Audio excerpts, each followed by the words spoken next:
Perubahan zaman telah membawa kita pada sebuah era di mana teknologi menjadi sangat penting. Hari ini komunikasi akan dibangun dengan mempercayakan beberapa pembicara dari narasumber-narasumber kita. Pemuda adalah tonggak masa depan. Pemuda adalah wajah masa depan bagi negara kita. Tetap di channel Celoteh Muda.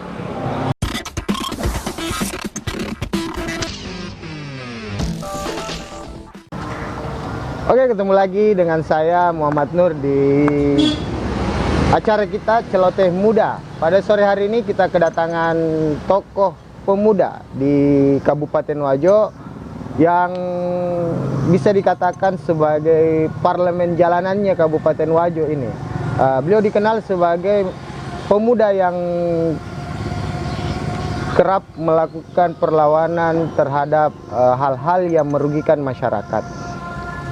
Mulai dari kasus-kasus pasar sampai hal-hal yang berikan terhadap pemerintah pusat dianggap merugikan masyarakat sendiri. Dan hari ini kita ketemu dengan Haryanto Ardi, Ketua KNPI Kabupaten Wajo. Ya, Pak Ketua ya, selamat datang di channel Muda ini Pak Ketua. Siap. Jadi beliau adalah Ketua Komite Nasional Pemuda Indonesia, Energy of Harmony. Jadi Energy of Harmony. Sore ini kita akan berbincang-bincang dengan beliau terkait ada beberapa permasalahan-permasalahan di Kabupaten Wajo, mulai dari investasi ya Pak. Investasi seperti di Kera itu Langkena yang sampai hari ini belum bergerak juga Pak Ketua ya. Sampai kasus investasi PT Vale ya.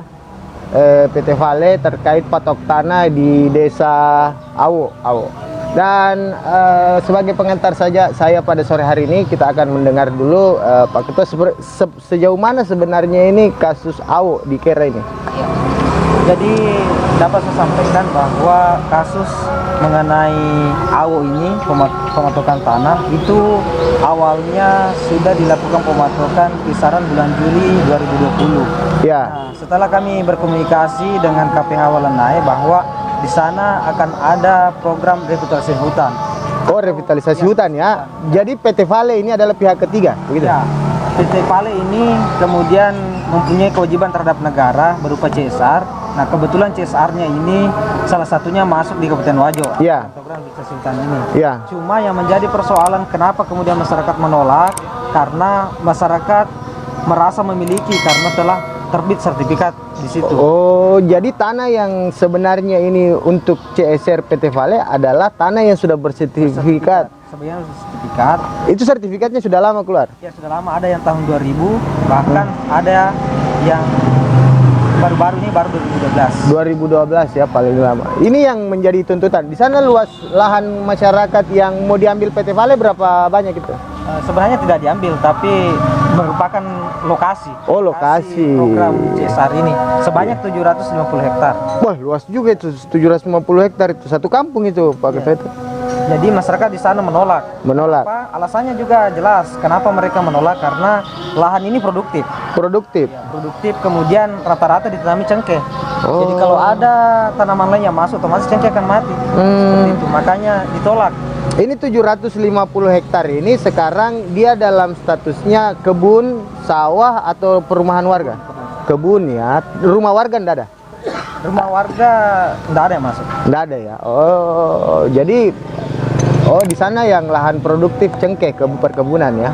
Terus langkah-langkah apa saja yang sudah ditempuh ini Pak Ketua ini untuk jadi terkait? Kita telah mengawal sampai di DPR Kabupaten Wajo dan terakhir Komisi 3 turun, kemudian juga kita sempat RDP di DPR Provinsi dan terakhir kami ketemu dengan Dinas Kehutanan. Nah, cuma Dinas Kehutanan tetap ngotot pada titik awal. Iya. Cuma kalau saya pikir solusi yang paling bagus pada saat ini di mana supaya tidak ada yang tercederai. Dalam hal ini program dari PT Vale yang kemudian dilaksanakan oleh Dinas Kehutanan dan KPH Walenai ini berjalan. Iya. Juga masyarakat tidak dirugikan. Iya. Nah, satu-satunya solusi ya pemerintah daerah harus meminta kepada Kementerian Agraria Nah, begitupun juga ke gubernur agar lokasi CSR ini dipindahkan ke daerah Siwa.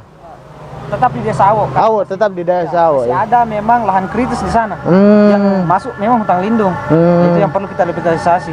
Karena di sana memang betul-betul kritis. Kalau lahan produktif ini kan sudah memang tidak butuh lagi tanaman. Itu. Jadi kalau Pak Bupati dalam hal ini pemerintah daerah berpihak kepada masyarakat harusnya meminta. Oh ya, ada pergeseran tempat situ ya. Oh ya. Artinya progres tetap jalan. Bupati Wajo, pemerintah daerah tetap bagus di mata pemerintah provinsi. Pemerintah provinsi. Nah, masyarakat juga merasa adil. Adil, tidak tercederai ya. Hasilnya produktif itu tidak ditanami lagi. Jadi win-win solution menurut Pak Ketua ini adalah dengan relokasi ya, pemindahan tempat begitu. Oh, tapi sudah sampai apa tanggapan dari pemerintah kabupaten? Ya, kita sudah 2 hari ini instan ketemu sama beliau. Beliau akan segera menyurat ketika kita ada nota keberatan dari ke masyarakat, ada berupa tanda tangan. Kita sudah mengumpulkan jasa tanda tangan dan kita sudah sampaikan tadi. Tinggal kita menunggu suratan ke gubernur dan Kementerian Agraria terkait ini. Karena ini adalah solusi satu-satunya, karena dinas kehutanan juga tidak akan bisa memaksakan karena ini wilayahnya bupati. Provinsi itu Provinsi ya. Bupati ini adalah penanggung jawab wilayah ya, 14 kecamatan ya. Jadi karena kita akan kembali setelah break yang satu ini.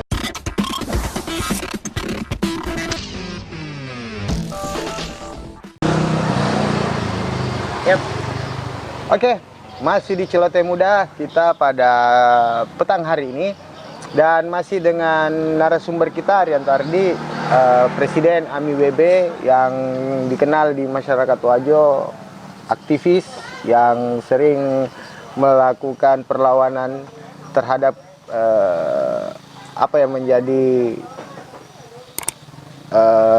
kebijakan-kebijakan yang tidak pro terhadap masyarakat. Tadi kita sudah berbincang-bincang Pak Ardi ya terkait masalah kasus sengketa lahan patok di daerah Awo ya. Tadi menarik bahwa ini adalah program CSR sebenarnya ya dari pemerintah provinsi, terkhusus dinas kehutanan ya, bahwa di sana itu akan ada penanaman bantuan ya untuk revitalisasi hutan. Cuma di sana ada beberapa perlawanan dari masyarakat karena lahannya akan diambil dan itu tidak sedikit ya, 750 hektar ya. Jadi tadi sudah ada solusi sedikit ya, bahwa sebenarnya kalaupun ada keinginan dari pemerintah daerah terkhusus Pak Bupati untuk relokasi tempat ya, apalagi di sana itu ada lahan kritis yang mungkin bisa menjadi tempat. Di sana yang lahan kritis ini berapa luas di sana? Hampir sama dengan lokasi awal. Oh, sama ya? 700. Ya. Tapi sekarang ini kan di sana ada lagi beredar di media-media bahwa ada spanduk yang bertuliskan jangan gara-gara proyek lahan masyarakat jadi apa ya? Jadi diusir kan begitu.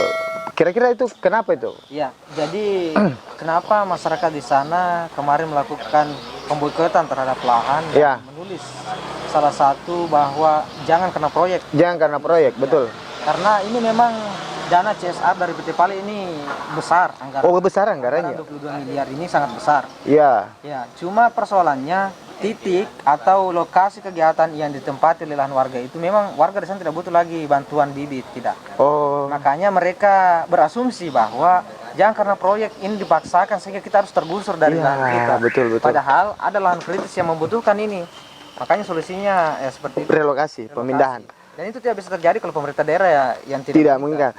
Pemerintah daerah mau asal ada pernyataan dari masyarakat, begitu. Iya. Ini sekarang sudah terkumpul berapa tanda tangan? 700 tanda tangan. 700 tanda tangan ya. Saya kira ini sudah mulai ada solusi, tinggal pure kebijakan dari pemerintah daerah. Terus tadi kemarin hasil dari DPRD Wajo terus RDP ke provinsi arahannya ke sana juga ya? Iya, jadi RDP maupun hasil daripada kunjungan dari Komisi 3 dan Komisi DPR Wajo itu Memang seperti itu. Ya. Bahwa solusi itu bisa terwujud ketika pemerintah daerah yang bermohon ke provinsi, ke kementerian. Oh, jadi alurnya nanti dari pemerintah kabupaten mengusul ke provinsi, provinsi meneruskan ke pemerintah pusat ya. Iya, ya. Ke Kementerian Agraria ya. Kementerian Agraria. Iya. Saya kira itu menarik apa yang menjadi perjuangan dari kita semua. Kemudian selain masalah di Kera di Desa Awo ini yang sementara dikawal teman-teman AMI WB ini masalah apa ya ini? Ya, kasus yang paling kita prioritaskan ini adalah kasus Cipika-Cipiki kalau istilahnya. Cipika-cipiki, cium pipi kanan pipi kiri ya apa kata ya. Padahal tidak ada budaya di Wajo seperti itu. Oh, tidak ada budaya ya. Jadi sampai sejauh mana kita lihat ini bahwa kasus Cipika-Cipiki ini penting untuk dikawal.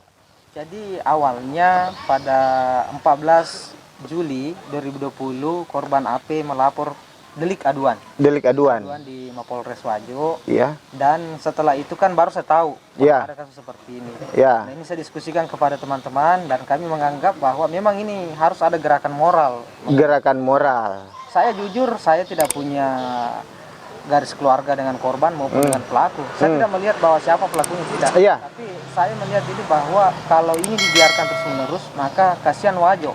Ada prestise di situ ya. Ya, Karena persoalannya universitas-universitas yang ada di Makassar maupun daerah itu tidak akan mengirimkan lagi mahasiswanya untuk KKN di sini karena dengan tercorengnya nama baik Wajo gara-gara ulah satu oknum. Jadi AP ini adalah salah seorang mahasiswi di kampus Makassar ya. Universitas Ini, Muhammadiyah. oh ya, dia datang ke sini untuk KKN.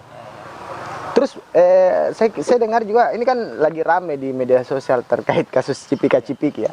Itu prosesnya sudah sampai sejauh mana? Sudah saya dengar ada laporan ya ke kepolisian. Iya. Sudah berproses hukum. Ya, tadi kami bertemu dengan penyidiknya langsung, Iya. difasilitasi oleh DPR Kabupaten Wajo.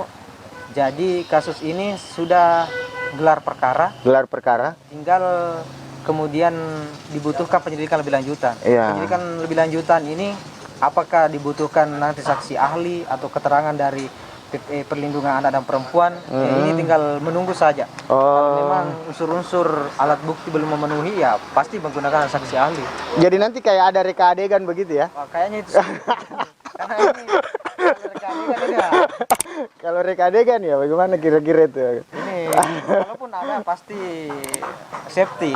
Safety ya. Jadi sudah masuk di wilayah gelar perkara. Terus kemarin kan sempat sampai di Komisi 1 juga ya di DPR terkait Cipika-Cipiki ini ya. Kalau di DPR itu bagaimana ya? Sampai sejauh ini belum ada progres yang terlihat dari DPR karena kemarin kita mendorong pembentukan rapat panitia kerja terkait ini. Ya, kami berharap sebenarnya kasus ini selesai di DPR. Entahkah DPR mau menggunakan kekeluargaan menyelesaikan atau seperti apa? Karena bagi kami intinya di sini bagaimana kemudian tidak ada lagi oknum-oknum seperti ini yang melakukan, karena sebenarnya masih ada yang lebih parah. Iya, betul. Jadi ya belum terekspos. Jadi kan begini, ini kasus asusila ya, asusila. Jadi apa ya, perbuatan yang sifatnya tidak baik untuk masyarakat. Saya kira hal-hal yang seperti ini tuh manusiawi dan mungkin banyaklah yang mungkin melakukan cuma tidak terblow up ke media, dan kasus desa ini yang muncul sehingga terkesan banyak yang masuk. Pertanyaan saya, apakah di sini tidak ada unsur politik atau titipan mungkin? Ya, kalau saya dari teman-teman aliansi mahasiswa, kami bisa garansikan bahwa ini adalah gerakan moral. Gerakan moral ya. Saya sampaikan tadi bahwa pelaku maupun korban saya tidak kenal. Iya. Tapi dengan adanya delik aduan yang kita ketahui, maka kita bergerak. Karena persoalannya ini citra. Citra ya, ini citra pemerintah ya. Jangan sampai ada, kalau kasus ini berlarut-larut, otomatis ke depan bisa saja ada penulis lagi yang melakukan hal seperti ini. Betul. Ini yang ya. Cukup sampai di sini. Cukup sampai di sini. Jadi 2021 ini kan kita mau menuju ke pilkada serentak. Di Februari itu kan kemarin PMD sudah mengeluarkan jadwalnya. Apakah kira-kira nanti akan masuk juga salah satu masukan dari AMI WB bahwa harus tidak melakukan tindakan-tindakan asusila dan sebagainya terhadap calon kepala desa yang baru nanti? Ya, itu pasti akan kami lakukan, akan kami sampaikan ke PMD bahwa memang Kades yang terindikasi melakukan pelanggaran berat itu sebaiknya tidak diloloskan. Tidak diloloskan. Bukan hanya itu, yang kalau mau bersih sebenarnya incumbent yang punya temuan itu sebenarnya tidak boleh diloloskan. Ya. Karena ini beban. Beban ya, betul. Jadi minimal ini menjadi apa ya? Warning bagi kepala desa yang ada. Menarik perbincangan kita dengan Ketua KNP Kabupaten Wajo, Energy of Harmony, dan Presiden AMI-WB. Banyak yang ingin kita gali lebih dalam, tapi karena durasi juga yang membatasi kita, kita akan bertemu lagi.